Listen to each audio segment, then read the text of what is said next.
स्वागत है आप सभी स्टूडेंटों का जेएमबी स्टडी भारत में। तो आज हम स्टडी करते हैं अंगद सर के साथ कक्षा 9 की गणित के अध्याय 9 व्रत का। ये व्रत का भाग नंबर 24 है, जिसमें हम जानेंगे प्रश्नावली 9.3 के भाग 12 में प्रश्न क्रमांक 12 का संपूर्ण है, और ये इस अध्याय के साथ साथ इस प्रश्नावली का भी लास्ट क्वेश्चन है। इससे पहले यदि आपने हमारे चैनल जेएमबी स्टडी भारत को सब्सक्राइब नहीं किया है तो सब्सक्राइब कीजिए, ताकि इसी प्रकार की वीडियो आपको सबसे पहले मिल सके। तो आइए हम देखते हैं प्रश्न क्रमांक 12 क्या कहता है। तो प्रश्न नंबर 12 हमें दिया गया है, सिद्ध कीजिए कि चक्रीय समांतर चतुर्भुज आयत होता है। ठीक है, हमें सिद्ध करना है, तो जो दिया है पहले उसको लिख लेते हैं और जो ज्ञात करना है या सिद्ध करना है उसको लिख लेते हैं। एक बात यहां देखना, चक्रीय चतुर्भुज हमेशा वृत्त के अंदर बनता है, तो यहाँ चक्रीय चतुर्भुज भी कहा है और समांतर चतुर्भुज भी कहा है, और इन दोनों को हमें आय सिद्ध करना है। तो सबसे पहले तो हमें चक्रीय चतुर्भुज की विशेषता मालूम होना चाहिए, समांतर चतुर्भुज की विशेषता मालूम होना चाहिए और आयत की विशेषता मालूम होना चाहिए, तो हम इसको प्रूव कर सकते हैं। तो सबसे पहले जो हमें दिया गया है उसको लिख लेते हैं, फिर हम डायग्राम भी ड्रा करेंगे। तो हमें दिया गया है एक चक्रीय समांतर चतुर्भुज है, और सिद्ध क्या करना है, उसको आय सिद्ध करना है। तो लिख लो, तो चक्रीय समांतर चतुर्भुज को आय सिद्ध करना है। अब कैसे सिद्ध करेंगे, तो सबसे पहले तो हम बनाएंगे डायग्राम, एक वृत्त बनाएंगे, वृत्त के अंदर एक चक्रीय चतुर्भुज बनाएंगे और जो समांतर चतुर्भुज भी हो। ठीक है, समांतर चतुर्भुज में हम क्या जानते हैं, आमने सामने की भुजाएं समानांतर होती हैं और बराबर होती हैं, और चक्रीय चतुर्भुज की विशेषता क्या है, उसके आमने सामने के कोण जो विकर्णीय कोण होते हैं, विकर्णीय कोण आपस में क्या होते हैं, बराबर होते हैं। सम्मुख कोण आपस में बराबर होते हैं, आमने सामने के कोण। ठीक है, और हम ये भी जानते हैं कि अगर आयत सिद्ध करना है तो आयत का प्रत्येक कोण 90 अंश का होता है। ठीक है, तो आयत के चारों कोणों को 90 अंश सिद्ध करना होगा, और हम जानते हैं कि चक्रीय चतुर्भुज के सम्मुख कोण या आमने सामने के कोणों का योगफल 180 अंश होता है। बस क्वेश्चन सॉल्व हो गया। ठीक है, तो देखो बना लेते हैं। सबसे पहले हम एक वृत्त बनाते हैं, उसमें एक चक्रीय चतुर्भुज बनाते हैं, वो भी समानांतर चतुर्भुज के जैसा। करना आय सिद्ध है तो आयत भी बना सकते हैं उसके अंतर्गत। ठीक है, लेकिन यूज करेंगे हम चक्रीय चतुर्भुज और समांतर चतुर्भुज की विशेषताओं को उपयोग में लाएंगे और सिद्ध कर देंगे कि वो आयत है। तो ये क्या बना लिया हमने, एक वृत्त बना लिया, इसके अंदर हम बनाते हैं क्या, आयत बनाते हैं। चक्रीय चतुर्भुज के जैसा होना चाहिए और वह आयत समांतर चतुर्भुज के जैसा भी होना चाहिए। ठीक है, तो बना लो, ABCD नाम भी दे दो उसको। तो एक हमने वृत्त बना लिया, उसके अंदर एक आयत के जैसा एक समानांतर चतुर्भुज चक्रीय चतुर्भुज बना लिया, और उसको हम नाम दे देते हैं। इसको नाम दिया हमने A, इसे नाम दिया हमने V, ये नाम दिया हमने C, और ये नाम दे दिया हमने D। ABCD एक क्या है, चक्रीय चतुर्भुज है, समानांतर चतुर्भुज। इसको हमें सिद्ध करना है कि यह एक आयत होगा। तो क्या करेंगे, अब चक्रीय चतुर्भुज हमें पहले ही दिया गया है कि यह चतुर्भुज ABCD एक चक्रीय चतुर्भुज है। चक्रीय चतुर्भुज है तो उसके सम्मुख कोण क्या होंगे, ये आमने सामने के कोण बना लो, ये वाला कोण और ये वाला कोण क्या होगा, आपस में बराबर होंगे। क्यों, ABCD एक चक्रीय चतुर्भुज है। समझ में आया कि नहीं आया? ऐसा ये वाला कोण और ये वाला कोण भी आपस में बराबर होंगे, क्योंकि ABCD एक चक्रीय चतुर्भुज है। ठीक है, तो पहले इतना ही लिख लो, ये वाला बराबर कर लो, इसके बराबर कर लो, है ना। रचना करना है तो लिख लो कि एक हमने सबसे पहले के वृत्त की रचना की, और उसके अंदर एक चक्रीय समांतर चतुर्भुज की रचना की, जो कि ABCD है। लिख लो रचना। तो रचना में हमने क्या लिखा, सर्वप्रथम एक वृत्त बनाया और फिर उसमें एक चक्रीय समांतर चतुर्भुज की रचना की, क्योंकि हमें क्वेश्चन में यही दिया गया था। ठीक है, अब हम क्या जानते हैं, हमें तो आय सिद्ध करना है, तो इन चारों कोणों को, A कोण BCD को क्या करना पड़ेगा, हमें सभी को क्या करना पड़ेगा, 90 अंश का सिद्ध करना पड़ेगा, तो आयत बन जाएगा। लेकिन अभी तो वो चक्रीय समांतर चतुर्भुज है, तो चक्रीय चतुर्भुज की परिभाषा से हम क्या जानते हैं, उसके अभिमुख कोण क्या होते हैं, अभिमुख कोणों का योग 180 अंश के बराबर होता है। तो लिख लो, क्योंकि हम जानते हैं चक्रीय चतुर्भुज के अभिमुख कोण, कोई भी ले लो, चाहे ये दो ले लो या फिर ये दो ले लो, तो अपन ये दो ले लेते हैं, है ना। क्या जानते हैं, कोण बी प्लस कोण डी बराबर कितना होगा, 180 अंश होता है। ठीक है, रीजन दे दो, क्योंकि हम जानते हैं, क्यों, क्योंकि हम जानते हैं चक्रीय चतुर्भुज के सम्मुख कोणों का योगफल 180 अंश होता है। सम्मुख कोण मतलब आमने सामने के कोणों का। तो हमने लिख लिया और इसको हमने दे दिया क्या, समीकरण नंबर 1 दे दिया। कोण बी प्लस कोण डी बराबर 180 अंश कर लिया और उसको नाम दे दिया समीकरण 1।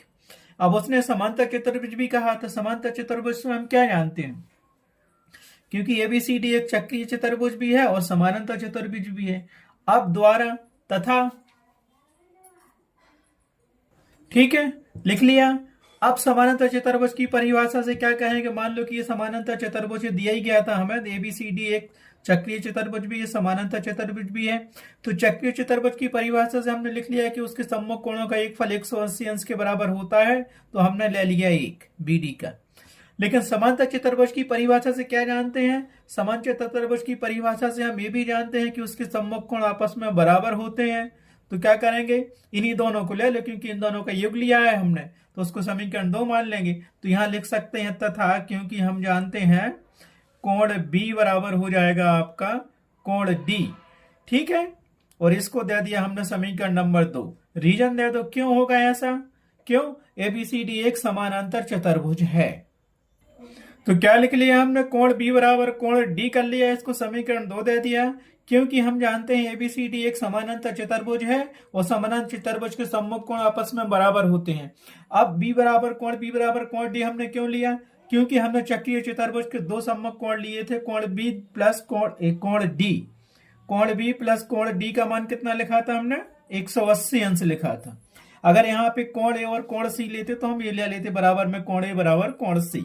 ठीक है, समीकरण 1 और 2 मिल गया। तो समीकरण 1 2 से हम क्या लिख सकते हैं, समीकरण 1 में क्या करेंगे, कोण बी बराबर डी रख दो या कोण डी बराबर कोण बी रख दो। ठीक है, तो लिख लो समीकरण 1 और 2 से।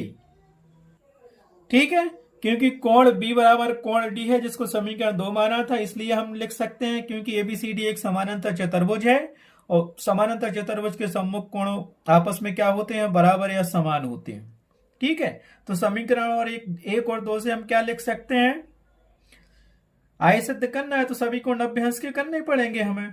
तो यहां से क्या मिल जाएगा हमें, इसीलिए समीकरण 1 और 2 से कोण भी ज्यों का त्यों लिख लो, प्लस कर दो, और कोण डी की जगह पे समीकरण 2 से क्या लिख दो, कोण डी बराबर कोण बी है तो वहां कोण बी लिख दो। तो ये लिख गया कोण बी और बराबर कितना था, 180 डिग्री लिख दिया। रीजन फिर से देना हो तो क्योंकि समीकरण 2 से लिख दो, यहां समीकरण 2 से यहां लिख दिया तो यहां लिखने की जरूरत नहीं है, लेकिन मैं फिर से बता रहा हूं आपको। 2 से कोण डी बराबर कोण बी कुछ भी रख सकते हो। तो ये क्या हो गया, एक कोण बी ये है और एक कोण बी ये है, तो कितना मिल जाएगा हमें, यहां से मिल जाएगा 2 कोण बी मिल गया, बराबर हमें क्या मिल गया, 180 अंश। तो इसको हल करेंगे तो क्या मिलेगा, अब इसको हल किया तो हमें यहां से मिलेगा कोण बी बराबर मिल जाएगा 180 डिग्री।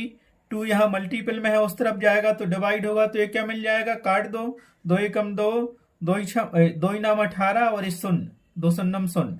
तो ये कितना मिल गया हमें, कोण बी बराबर 90 डिग्री मिल गया। तो यहां से हम लिख सकते हैं कि कोण बी बराबर कितना हो गया, 90 अंश हो गया, 90 अंश। एक कोण भी 90 अंश मिल गया। लेकिन समीकरण 2 से हम क्या लिख सकते हैं, समीकरण 2 से कोण बी बराबर कोण डी है, लिखा है कि नहीं लिखा है, तो उसको हम क्या लिख सकते हैं, समीकरण 2 से क्या लिख सकते हैं हम, अतः समांतर चतुर्भुज एबीसीडी का कोण बी बराबर कोण डी, समीकरण 2 से दोनों क्या हो गए, 90 अंश के हो गए। ठीक है, 90 अंश के हो गए। तो अतः लिख लो, अतः ये चतुर्भुज का निशान है, चतुर्भुज एबीसीडी में यह समानांतर चतुर्भुज, उसको लिख सकते हैं समानांतर चतुर्भुज क्या है, एबीसीडी में कोण बी बराबर कोण डी और इसकी वैल्यू हमने निकाल ली 90 अंश, निकाली थी, है ना, निकाल ली थी, बराबर 90 अंश है, जो कि समकोण क्या है, समकोण की माप है। ठीक है, हो गया। इसी प्रकार हम सिद्ध कर सकते हैं, लिख लो उसको। इसी प्रकार सिद्ध किया जा सकता है कि अभी तो हम कोण बी और कोण डी लेके चले थे, अब कोण ए और कोण सी जो आमने सामने दिए हैं, तो हम कर सकते हैं कि कोण ए बराबर कोण सी बराबर 90 अंश होगा, सिद्ध किया जा सकता है। ठीक है, इसी प्रकार हम सिद्ध कर सकते हैं कि कोण ए बराबर कोण सी बराबर 90 अंश होगा। इसीलिए समीकरण इसको समीकरण तुम्हें 3 दे दो और इसको समीकरण नंबर 4 दे दो। समीकरण 3 और 4 से क्या सिद्ध हो गया, तो उसको लिख लो समीकरण 3 और 4 से। इसीलिए समीकरण 3 बा समीकरण 4 से। ठीक है, जरूरी नहीं समीकरण 3 निकाल लिया हमने, वो तो लिख दिया, क्योंकि समानतः चतुर्भुज का अगर एक ही कोण 90 अंश का आ जाता है तो उसके समीकरण बराबर होते हैं। तो हमने समीकरण 3 बना लिया, समीकरण 3 तक प्रूफ हो गया। आपको समीकरण 4 प्रूफ करने की जरूरत नहीं है, सेम लिख दो, क्योंकि सेम चक्रीय चतुर्भुज है और सेम समांतर चतुर्भुज है। तो समीकरण 3 और 4 से हमें क्या मिलेगा, देखो, कोण ए बराबर मिल गया कोण बी, और कोण बी बराबर मिल गया कोण सी, और कोण सी बराबर मिल गया कोण डी। ये सभी क्या है, 90 अंश के हैं। ठीक है, जो कि 90 अंश के हैं। ठीक है, जो कि चतुर्भुज ए बी सी डी के चारों कोण क्या है, 90 अंश के हैं, 90 अंश के हैं। अतः हम कह सकते हैं, अतः हम कह सकते हैं, क्या कह सकते हैं, कह सकते हैं कि ए बी सी डी एक क्या होगा,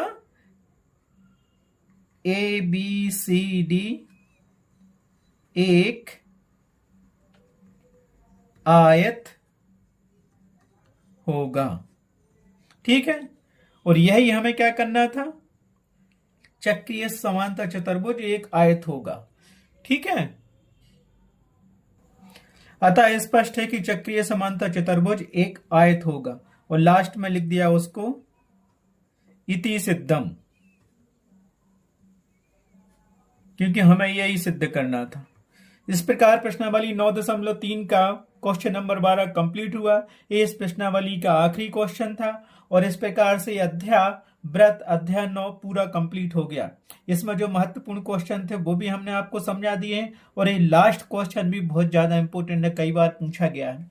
कई बार तो उसमें पूछा गया है सत्य सत्य में या टिक मार्का में पूछा गया है, या फिर सीधा सीधा 5 नंबर का दे दिया गया है कि सिद्ध कीजिए कि चक्रीय समांतर चतुर्भुज आयत है। ठीक है, और जो प्रमेय हमने कराए हैं लिख लो, उसमें से एक प्रमेय तो आता ही है और एक सवाल आता है, या तो दोनों 10 नंबर के आ जाएंगे, एक सवाल प्रमेय, या फिर सत्य सत्य में एक आ जाएगा प्रमेय और एक सवाल आ जाएगा। ठीक है, इस प्रकार से अध्याय कंप्लीट हुआ। आज की वीडियो में बस इतना ही। नेक्स्ट वीडियो में हम देखेंगे नेक्स्ट चैप्टर को। Thanks for watching my video.